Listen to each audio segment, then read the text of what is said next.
We're going down a traditional route here, and I love this traditional thing that Marty's built. It's almost like British racing green, which is awesome. And who hasn't plugged in to a Princeton Reverb reissue and been a little bit disappointed? Me included.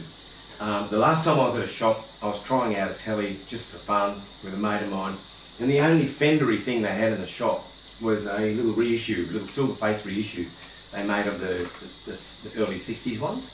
Now, they're not hand wired like this, they don't have a speaker like this, and they don't even have half the mojo as far as the trem and the reverb in this particular amp. One thing people don't realise is when they're going to shell out $2,400 for a reissue amplifier, they come with a printed circuit board inside, they get very, very hot, they can carry on when you're touring and all that. The thing I love about what Marty does is the attention to detail in there, with the point-to-point wiring, the capacitors that he uses, right down to just fine-tuning that trem, which is amazing. The Eminence speaker in this is still a 10. Now, the 10s in those little reissues is like a budgie fart. It really is. You can't even really hit them hard without any pedals. But this thing, once again, another pedal platform, you know. Nice to be able to get the reverb that sounds like this. Have a listen to it. It's just cavernous. It's awesome.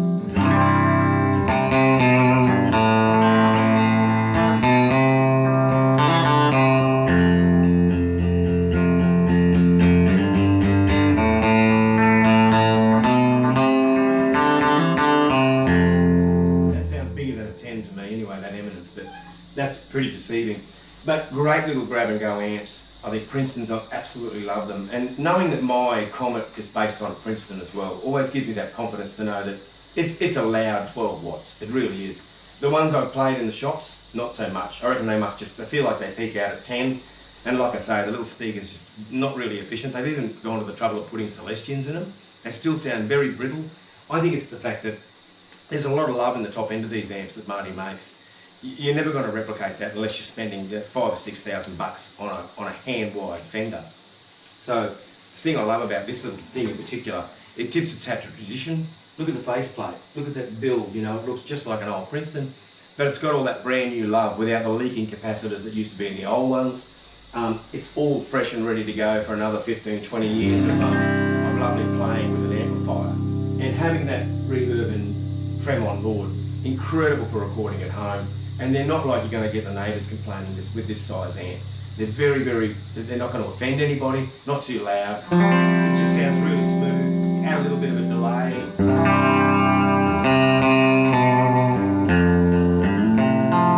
always preferred as recording amps in Nashville because they're really light to grab.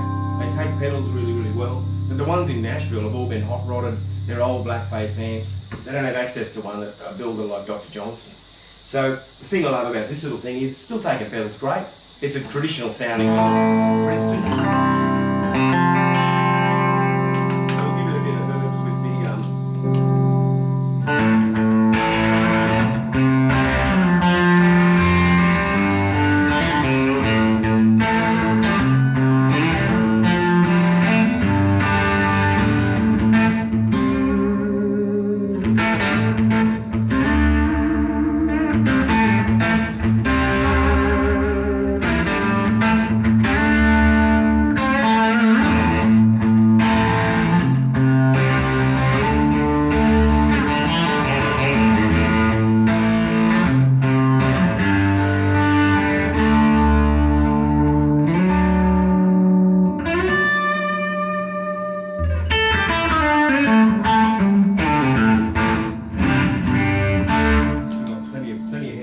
stays clean.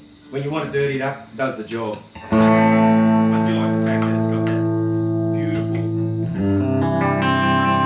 spark on that speaker as well.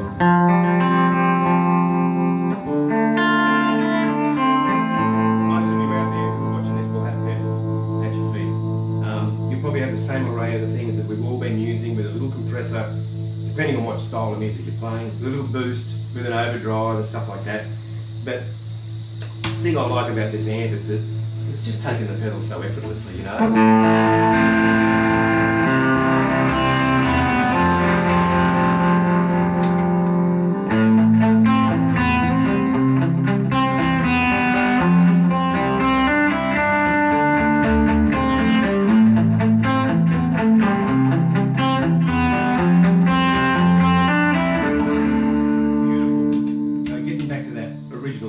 of just the amp by itself. When everything's off but the boost or whatever, it's just so nice to hear. Just chimey, clean tones, you know.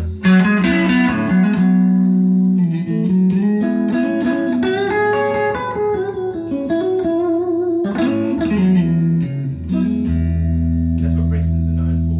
They really are so beautiful and sweet. But at low volume, they're great. Turn them up a little bit. It's not about the fart like the ones in the shop. I can guarantee you that. It's a beautiful headroom.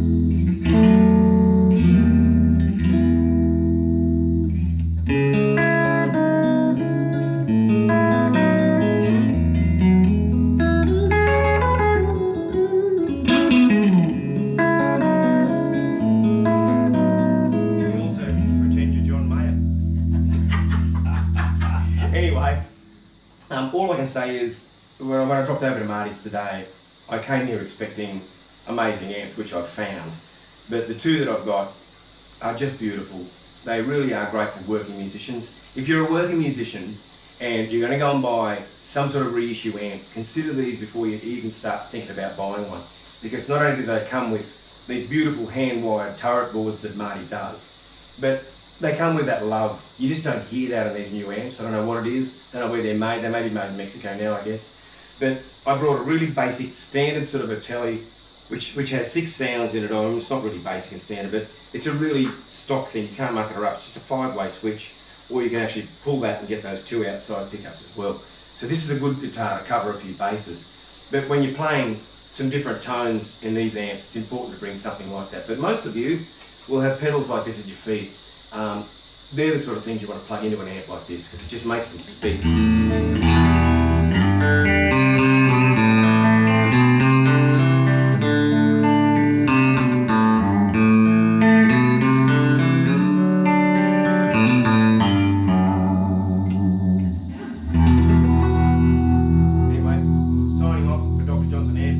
Daley here.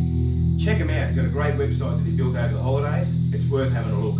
But there'll be some that won't even have hit the site.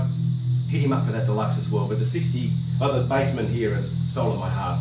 Even the wood looks amazing. Have a good one. We're going to go have a cup of tea.